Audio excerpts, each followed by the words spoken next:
All right. We're up to the second shir in Siman Kuf Chav Es. We are now in the halachis of Rosh Hashana. So we moved on from Elul, and we're in Rosh Hashana now. So says the Kitzur like this: Siv Gimel, Kol Hashana Imre Batfila Hakel HaKadosh. The rest of the year, we usually say when we daven Shemoneh Esrei, we say Hakel HaKadosh, which means the Eibishter, Hakel, the God. But during this, and we also say Melech Oyet Tzedakah Mishpat, the king who loves, who appreciates tzedakah, righteousness, mishpat, and justice. Chutz min Rosh Hashana al Achim Kippurim, except for the Aseres Yemei Tshuva.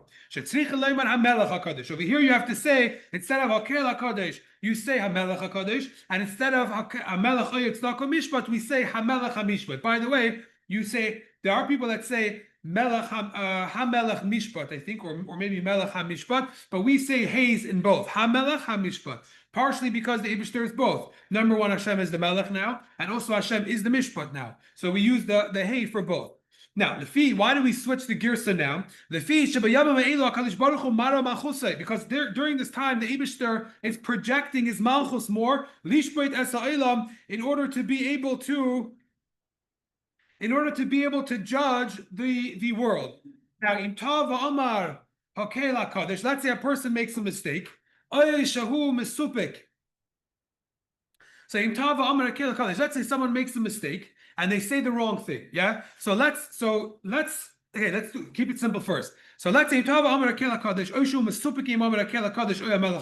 not sure what he said. So very simple case. The first one, if you remember and you realize you maybe made a mistake within a very short amount of time, you right away say HaMelech HaKadosh, you don't have to start davening again. Same thing with HaMelech HaMishpat. Now this is all according to Alter Rebbe. You didn't start the next bracha yet, so you just said the wrong thing, and you realize right away within a very short time you're good to go. Now, but let's say you only remember after the amount of time that it's usually, there's a machlokes if it's 3 words or 4 words, but it's usually Shalom Aleichem Rebbe Umaydi 4 words, very short time. But if you don't remember till after that, and we add from the Alter Rebbe,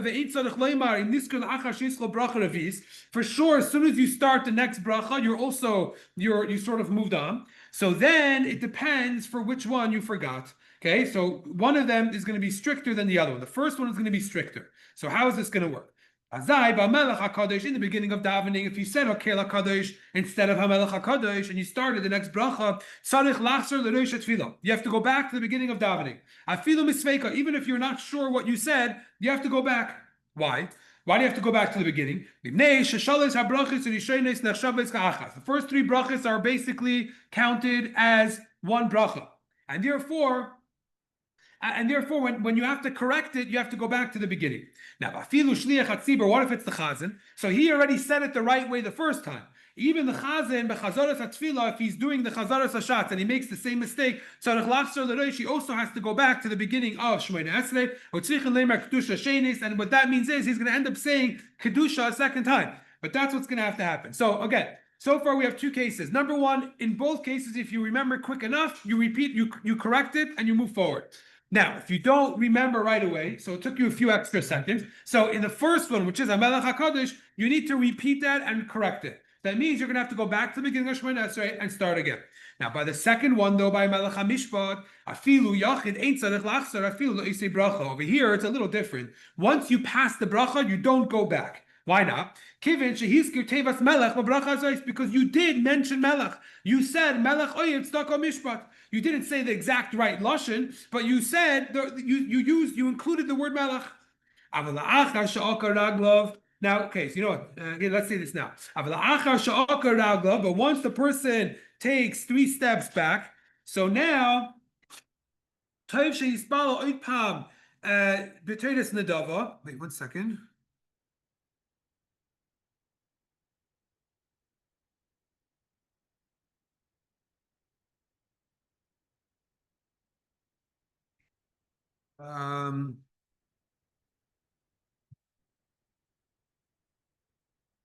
Okay, let's finish this, and I have to take a 5-minute break for a second. But let me just finish this first. Yeah, so when it comes over here like this, and once the person finishes Shemoneh Esrei,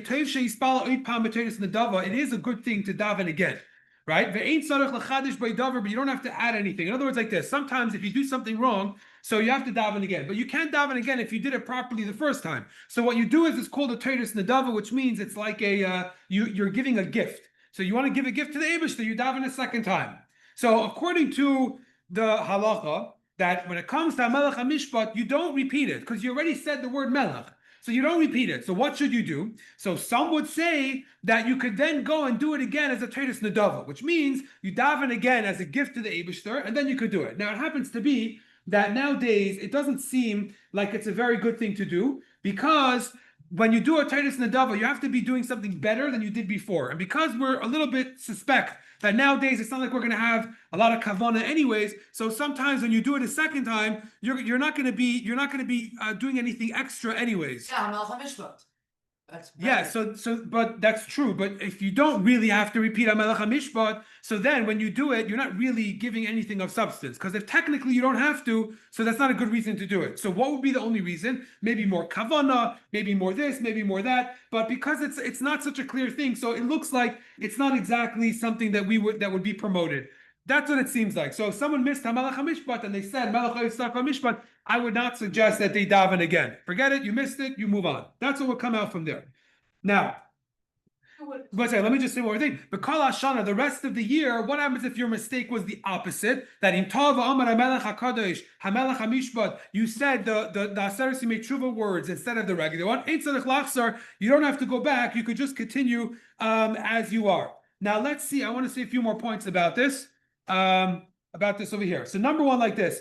If it's on Rosh Hashana or Yom Kippur itself, and you're not sure what you said, it seems like the halacha would be that you do not have to repeat. Why not? Because on Rosh Hashanah Yom Kippur, the davening is not a regular davening. So everyone is using a machzor, which means you're looking inside. So even though you're in a doubt if you said the right thing, you probably said the right thing because you were reading it from a machzor. So in that case, you could rely on that and you do not repeat. Same thing would be if a person in the middle of Shemoneh Esrei, you do v'chein teim pachtacha and all these other things before you do a Keilah Kadosh, right? So in that case, we're also similar vart that you're already doing things differently. So because you were doing things differently, that means that you were looking inside probably, and therefore we let you get away with it, or I shouldn't say that, but we assume you probably did the right thing.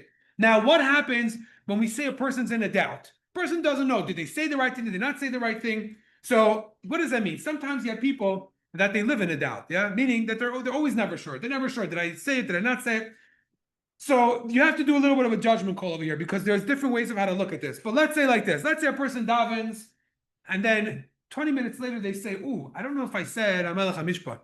Yeah, I don't remember. It was a long time ago. But like so I hear someone else davening, and maybe I missed it. Maybe I didn't.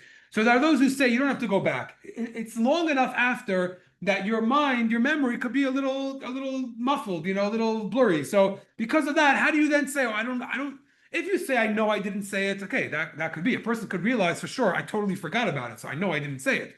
So that could be. But if a person says, "I don't know, I knew that I had to say it, I just don't know what I said," if it's enough later, then your doubt could have just been created from yourself, and therefore you don't have to go back. Similarly, if a person right before has in mind that I want to say it, and he knows, let's say by when you do Zachrenu, when you do all the extra little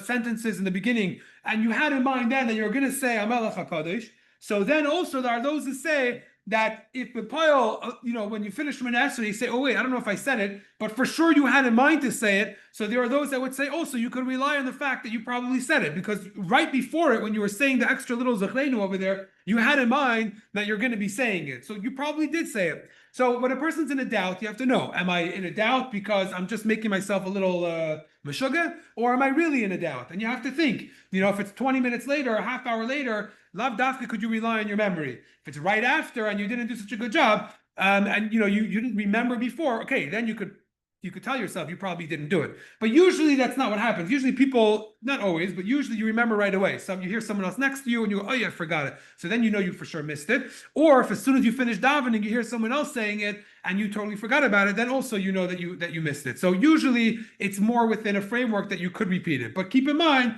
like this, like if you knew that you were saying it and you were supposed to say it and it's an hour later and you hear someone davening, maybe you should not repeat Shemoneh Esrei because it's hard to say that you wouldn't have remembered. Okay, does that make sense? Fine. Sivdal. B'Shabbos Arvis b'Birchas Mein Shava. When it comes to Friday night, so Friday night after Shemoneh Esrei, we say something called Birchas Mein Shava. We'll talk about this when we come to the halachas of Shabbos about why we say it and how it works. But either way, the point is you say the bracha Magen Avos. So then Oyrim Gan came Bimkrim Akel HaKadosh. Over there also we say Akel HaKadosh. So instead of Akel HaKadosh, we say Melech HaKadosh. Now, Vim Tosh Liach Tzibur V'Amar Akel HaKadosh. Let's say the Chazan, the one who's saying the bracha, forgets and he says Hakel HaKadosh instead. So if he remembers right away, you should say the correct one. But if he only remembers later, he doesn't go back. Now, here's an interesting case, because sometimes you can have where the Chazan forgets in his private Shemoneh Esrei, he said Hakel HaKadosh, but then he did this Magen Avos and he said HaMelech HaKadosh. So could he rely on that Magen Avos? So the halacha is like this. Lechatchila means if he finished Shemoneh Esrei and he realizes he forgot to say Hakel HaKadosh, he has to repeat Shemoneh Esrei. But if he already did Magen Avos and he already said HaMelech HaKadosh, so he could rely on that. It sounds like B'diavad instead of going back and davening again. And what a person should do, if let's say an individual person somehow missed the, they think they maybe didn't say it. So what they should have in mind when the Chazan's about to do it is, I do not want to be Yitzah from the Chazan. I'd rather daven again, because it's a little bit, it's not necessarily the same as Shemoneh Esrei. It's better they should daven by themselves after again. Okay, but let's leave that aside. That's it for that. Okay, let's go to Sif Hey. Let's say you forget the other smaller things we add during the Aseret Simei Tshuva. So, and then if you remembered before you said Hashem's name, no problem, just put it in there. But if you remembered after, so what do you do now? So because you said Hashem's name, you just continue, you finish the bracha, and you continue davening in a normal way, and you don't go back. Now, why is this? The Alter Rebbe writes in Shulchan Aruch, because it's only a takanas ga'inim. It's not mentioned in the Gemara. It's not mentioned in the official nusach. It's only something from the ga'inim that came later. So because of that, we're so worried about a bracha levatala, and these are just a little extra sentences. You don't go back for them. Okay? Now, but if you remember before you finish the bracha, so you should say it there. Now this is very uncommon because, again, like I mentioned, you're going to have a machzor in front of you, but it does happen. Let's say you forgot to say the whole middle paragraph of which is a special Rosh Hashana davening, and instead you just finished the bracha. So what do you do now? Even if you didn't finish the whole thing, you just said Baruch Atah Hashem. Doesn't matter. You just should continue, and you do not go back and say And why? The same reason, because it's not mentioned in the Gemara. This is a tefillah that came later. So if you forgot it, we don't want you to repeat things. Now, there are those who say that what you could do is you can repeat this later after the end of Shemoneh Esrei by Elokai Netzar. Sometimes if you forget things, there's a little bit of a leeway for by Elokai Netzar. But it looks like, according to Alter Rebbe, you shouldn't do this because you're going to end up repeating Hashem's name and things like that. And we bring an example from benching on Rosh Chodesh that if you miss Yalav Yavai, certain times you have to correct it, and certain times you don't correct it. It depends if it's Rosh Chodesh while you're eating, so you don't repeat it if you miss it and it's already too late to fix it. And why? So the Alter Rebbe says the same reason, because it has Hashem's name and you're going to end up saying Hashem's name extra. So here also, even though you're right, it's after Shemoneh Esrei, it's by Elokai Netzar, but again, it has Hashem's name, so therefore we really shouldn't do it. Fine. Sivav.